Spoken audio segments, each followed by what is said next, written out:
जय हिंद दोस्तों, आप सभी का स्वागत है हमारे YouTube channel Champaran study centre पे।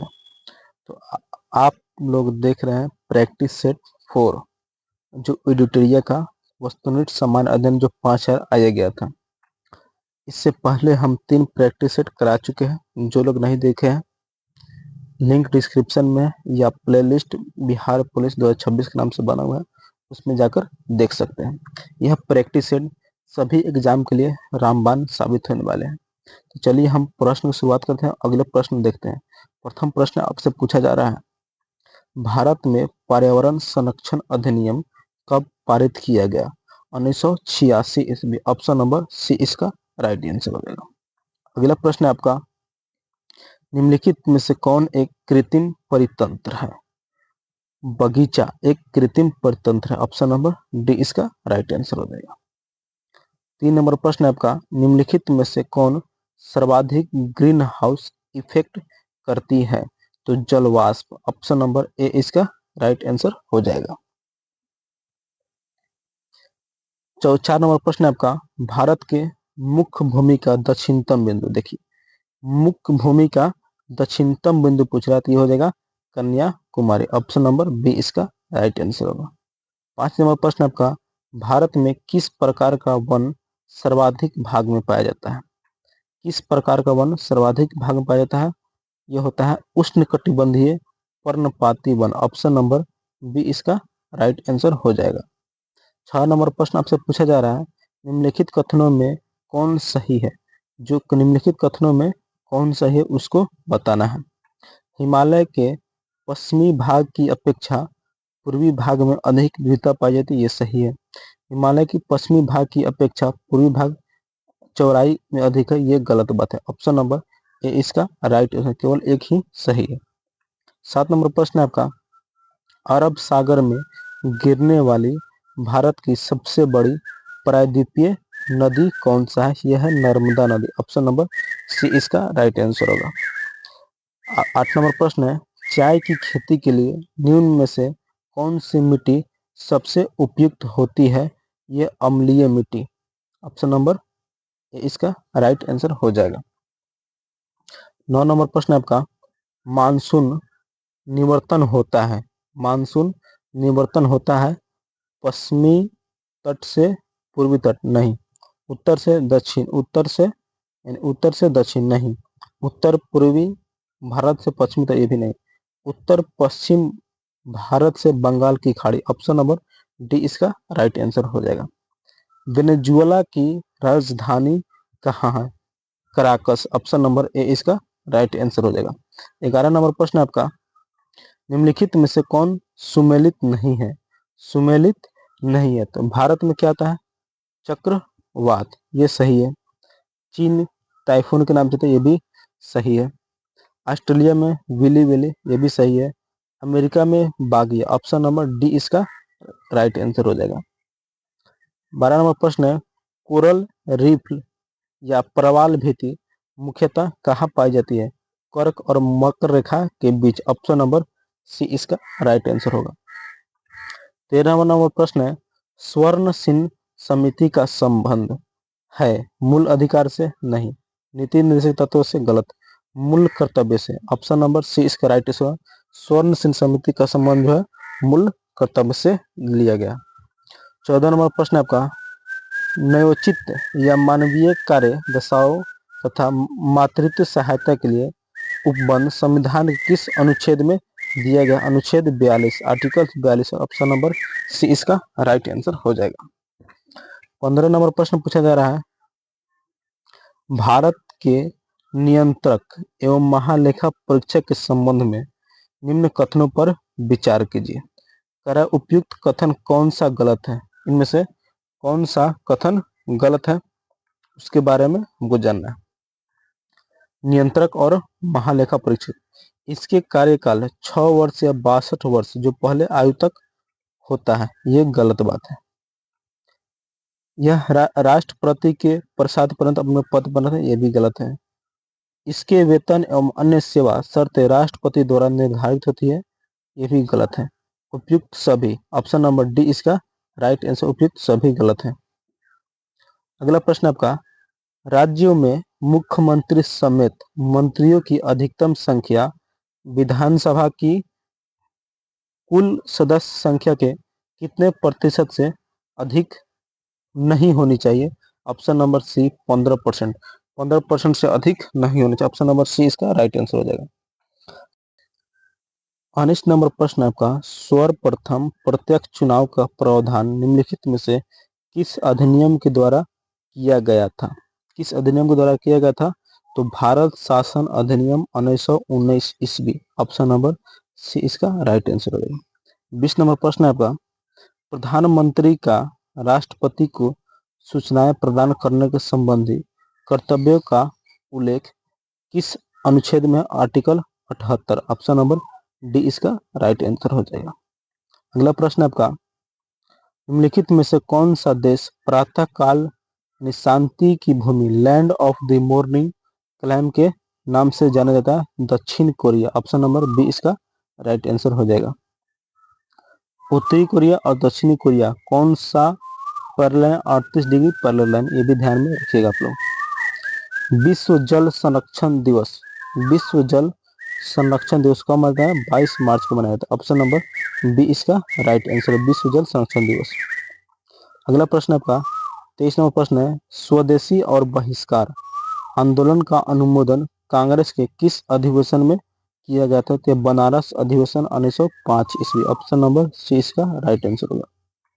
24 नंबर प्रश्न आपका, कांग्रेस की कार्य समिति में भारत विभाजन का प्रस्ताव यानी भारत का विभाजन का प्रस्ताव कब पारित किया गया था? 14 जून 1947। ऑप्शन नंबर बी इसका राइट आंसर होगा।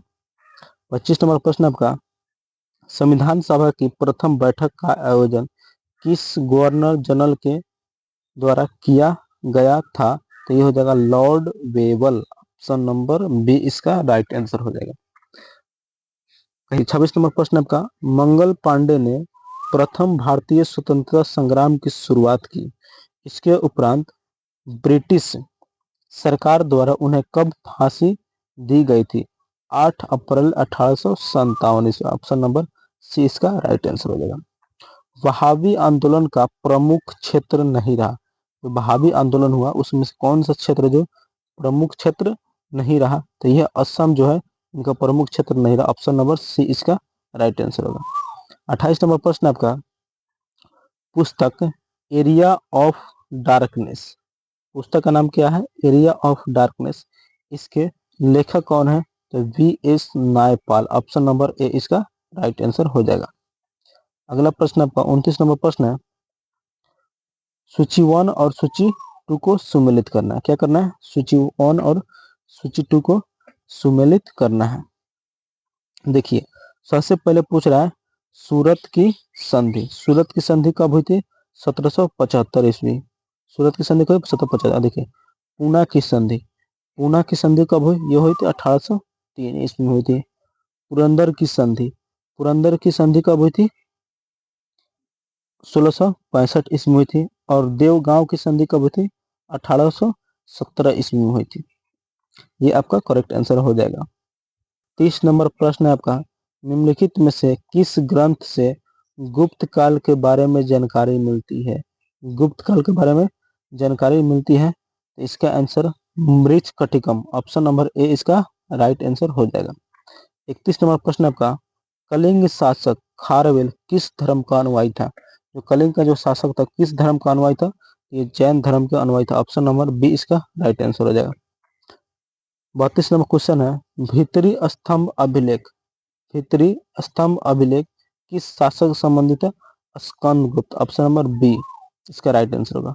33 नंबर प्रश्न आपका, दक्षिण भारत में स्थित कैलाश मंदिर, जो दक्षिण भारत में स्थित कैलाश मंदिर किस शासकों द्वारा निर्मित है? तो यह पाल शासक यानी पल्लव शासक। ऑप्शन नंबर बी इसका राइट आंसर होगा। 34 नंबर प्रश्न है, सिकंदर की मृत्यु के बाद भारत ने अपनी गर्दन से दास्ता का जुआ उतार फेंका, साथ ही अपने गवर्नरों की हत्या कर दी।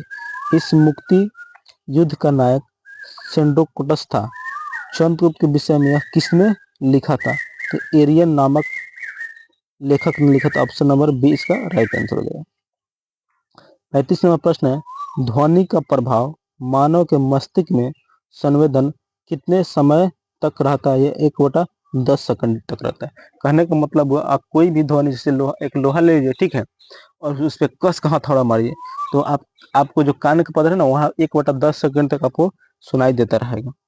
अगला प्रश्न आपका 36 नंबर प्रश्न है, नेत्र में प्रवेश करने वाले प्रकाश की मात्रा का नियंत्रण निम्न में से किस अंग के द्वारा किया जाता है? ये आयरिस के द्वारा किया जाता है। ऑप्शन नंबर डी इसका राइट आंसर होगा। 37 नंबर प्रश्न पूछ रहा आपसे, रक्त की अशुद्धि किस अंग में जाकर छनती है? जो रक्त से द्वारा जो अशुद्ध निकलता है वो किस अंग में जाकर छनता है? तो ब्रिक में छनता है। ऑप्शन नंबर बी इसका राइट आंसर हो जाएगा। रक्त का कितना प्रतिशत भाग प्लाज्मा होता है? रक्त में बहुत चीज मिला रहता है, तो उसमें से एक प्लाज्मा होता है, वो कितना प्रतिशत रहता है? तो 55 से 60%। ऑप्शन नंबर सी इसका राइट आंसर होगा। 39 नंबर प्रश्न आपसे पूछा जा रहा है, एक पौधे पर पुष्प होने के लिए उत्तरदायी हार्मोन है, यानी पौधा पर पुष्पन होने के लिए उत्तरदायी हार्मोन कौन सा है? तो ये फ्लोरोजीन। ऑप्शन नंबर डी इसका राइट आंसर हो जाएगा। 40 नंबर प्रश्न आपसे पूछा जा रहा है, इंद्रधनुष किसके कारण होता है? जो इंद्रधनुष बनता है वह किसके कारण होता है? तो प्रवर्तन एवं अपवर्तन के बीच। ऑप्शन नंबर डी इसका राइट आंसर होगा। 41 नंबर प्रश्न है, एक ही पदार्थ के अणुओं के बीच कार्यकारी आकर्षण बल को क्या कहा जाता है? तो सहसंयोजक बल। ऑप्शन नंबर डी इसका राइट आंसर हो जाएगा। 42 नंबर प्रश्न है आपका, किसी अभिक्रिया में भाग लेने वाले पदार्थ क्या कहलाते हैं? वो अभिकारक कहलाते हैं। ऑप्शन नंबर सी इसका राइट आंसर हो जाएगा। 43 नंबर है, क्षारक को जल में घोलने पर क्या मुक्त होता है? OH माइनस आयन देता है। OH माइनस आयन देता है। कह रहा है नींबू के रस का पीएच मान होता है, जो नींबू के रस का पीएच मान होता है वह क्या होता है? तो 2.2। ये रेलवे ALP 2024 में पूछा हुआ क्वेश्चन है। 2.2 होता है और NCERT आपको 10th में भी दिया गया। 45वां प्रश्न आपका, बादल और वायुमंडल का तैरना किस कारण होता है? बादल और वायुमंडल जो तैरता है वह किसके कारण तैरता है? यह संयंत्रता के कारण। ऑप्शन नंबर डी इसका राइट आंसर हो जाएगा। 46 नंबर प्रश्न आपका, छाया में पनपने वाले पौधों को क्या कहते हैं? जो किसी के दूसरे के छाया में पौधे पनपता है उसको क्या कहते हैं? सियोफाइट्स कहते हैं। ऑप्शन नंबर बी इसका राइट आंसर हो जाएगा। 47 नंबर प्रश्न आपका, मेनरहीन अंतरराष्ट्रीय सीमा रेखा किन दो देशों के बीच होता है? जो मेनरहीन अंतरराष्ट्रीय सीमा रेखा है वह किन दो देशों के बीच होता है? रूस और फिनलैंड। ऑप्शन नंबर ए इसका राइट आंसर हो जाएगा। जैव विविधता दिवस निम्नलिखित में से किस दिन मनाया जाता है?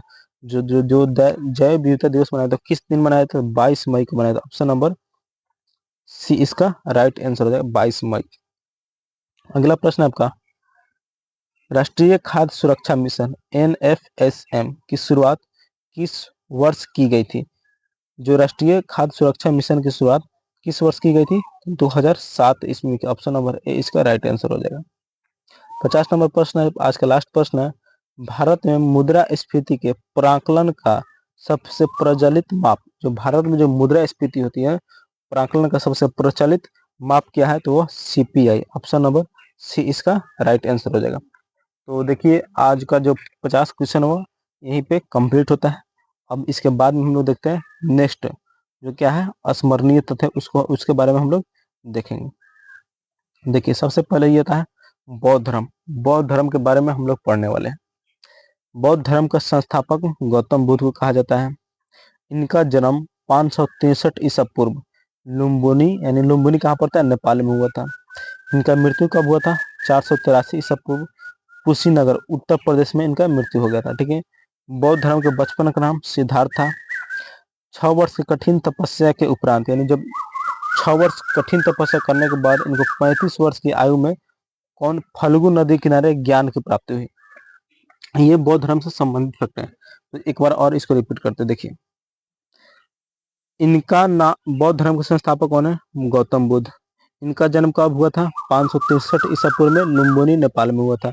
मृत्यु कब हुआ? 483 ईसा पूर्व कुशी नारायणी उत्तर प्रदेश में हुई थी। बचपन का नाम क्या था? सिद्धार्थ। कितने वर्ष कठिन तपस्या? 6 वर्ष की कठिन तपस्या के बाद 35 वर्ष। कितने वर्ष की आयु में ज्ञान की प्राप्ति हुई? 35 वर्ष की आयु में ज्ञान की प्राप्ति हुई। कौन सी नदी किनारे? फल्गु नदी किनारे ज्ञान की प्राप्ति हुई। ठीक है, अगला पॉइंट देखते हैं। अगला पॉइंट क्या दिएगा? अगला पॉइंट ये बुद्ध ने अपना पहला उपदेश और सर्वाधिक उपदेश कहाँ दिए थे? पहला उपदेश सारनाथ में दिए थे और सर्वाधिक उपदेश श्रावस्ती में दिए थे। बौद्ध धर्म में आत्मा की परिकल्पना नहीं, जबकि पुनर्जन्म का मान्यता दी गई। यह भी पूछा हुआ क्वेश्चन है कि बौद्ध धर्म में किसकी मान्यता दी गई? तो पुनर्जन्म की मान्यता दी गई है और आत्मा की कोई चर्चा नहीं है। बौद्ध संघ में सम्मिलित होने की न्यूनतम आयु कितनी थी? 15 वर्ष थी। गौतम बुद्ध ने अमरपाली को सर्वसम्मति से स्त्री रत्न घोषित किया था। सर एडविन अर्नाल्ड ने गौतम बुद्ध को एशिया का ज्योतिपुंज कहा था। यानी एशिया का ज्योतिपुंज किसे कहा गया था? तो गौतम बुद्ध को कहा था। किसने कहा था? तो सर एडविन अर्नाल्ड ने कहा था। देखिए, और बौद्ध धर्म से जो जितनी भी संगीतियां है उसके बारे में पढ़ना है। ठीक है, सबसे हम लोग देखेंगे बौद्ध धर्म की प्रथम संगीति। प्रथम संगीति कब थी? 483 ईसा पूर्व। देखिए, ईस्वी उतना मायने नहीं रखता, लेकिन स्थान मायने रखता है। तो प्रथम राजगीर में हुआ था, दूसरा वैशाली में, तीसरा पाटलिपुत्र और चौथा कुंडकुलम यानी कश्मीर में। देखिए, प्रथम बौद्ध संगीति अध्यक्ष महाकश्यप, दूसरे के सबकामी, तीसरे के मोगलीपुत्र और चौथे की वसुमित्र। किसके शासनकाल में? प्रथम अजातशत्रु के, दूसरा कालाशोक, तीसरा अशोक और चौथा कनिष्क के शासनकाल में हुई थी। चलिए, अब आता है जैन धर्म। जैन धर्म के बारे में पढ़ते हम लोग। जैन धर्म के संस्थापक ऋषभदेव को माना जाता है। जैन धर्म में कुल 24 तीर्थंकर हुए। जैन धर्म के 22वें तीर्थंकर और 23वें तीर्थंकर। 22वें तीर्थंकर अरिष्टनेमी हुए और 23वें तीर्थंकर पार्श्वनाथ हुए और 24वें तीर्थंकर कौन हुए? महावीर स्वामी हुए। महावीर स्वामी, इनका प्रथम उपदेश राजगीर। महावीर स्वामी का प्रथम उपदेश कहाँ मिलता है? राजगीर में मिलता है। ठीक है, महावीर का जन्म कब होता? 540 ईसा पूर्व में। कहाँ होता? कुंडग्राम वैशाली, यानी अपने ही बिहार में इनका जन्म हुआ था। महावीर स्वामी की मृत्यु कब हुई? 468 ईसा पूर्व पावपुरी नालंदा में हुआ था। कहाँ हुआ था? नालंदा में हुआ था। देखिए, जो गौतम बुद्ध थे उनका जन्म लुम्बिनी नेपाल में हुआ था और उत्तर प्रदेश के कुशीनारा में उनकी मृत्यु हुई थी। महावीर स्वामी के बचपन का नाम क्या था? वर्धमान था। 30 वर्ष की आयु में सन्यासी जीवन को स्वीकारा और 12 वर्ष की कठिन तपस्या के बाद कितना? ऋजुपालिका नदी के तट पर साल वृक्ष के नीचे ज्ञान की प्राप्ति। ये भी क्वेश्चन पूछता है आपसे कि महावीर स्वामी का जो ज्ञान की प्राप्ति हो किस वृक्ष के नीचे? तो साल वृक्ष के नीचे। कितने वर्ष के? 12 वर्ष की कठिन तपस्या के बाद हुई थी। ठीक है, महावीर ने अपने शिष्य को 11 गंधर्व में विभाजित किया। कितने गंधर्व? 11 गंधर्व में। महावीर पुनर्जन्म और कर्मवाद में विश्वास रखते थे। स्यादवाद और अनेकातवाद का संबंध जैन धर्म से। यह भी पूछना है कि स्यादवाद और अनेकातवाद का संबंध किस धर्म से? जैन धर्म से। प्रथम जैन भिक्षुणी क्या थी? चंपा। महावीर के प्रथम अनुयायी कौन थे? उनके दामाद जैमिल थे। उनके दामाद कौन थे? जैमिल थे। ठीक है, अब जैन धर्म की 2 संगीतियां हुई। प्रथम संगीति 300 ईसा पूर्व में पाटलिपुत्र और अध्यक्ष स्थूलभद्र। द्वितीय 512 ईस्वी में बल्भी और रामाशरण इसके अध्यक्ष हुए। तो देखिए, आज हम लोग जैन धर्म, बौद्ध धर्म के बारे में पढ़ लिए। इससे पहले हम लोग वेद, चारों वेद के बारे में पढ़े। उससे पहले सिंधु घाटी सभ्यता के बारे में पढ़ लिए। ये आपका लगातार एक न एक टॉपिक प्रतिदिन सेट के बाद एक न एक टॉपिक आपका कंप्लीट होते रहेगा। तो चलिए, आज के सेशन यहीं पे समाप्त करते हैं। फिर मिलते हैं नेक्स्ट वीडियो में। तब तक के लिए जय हिंद।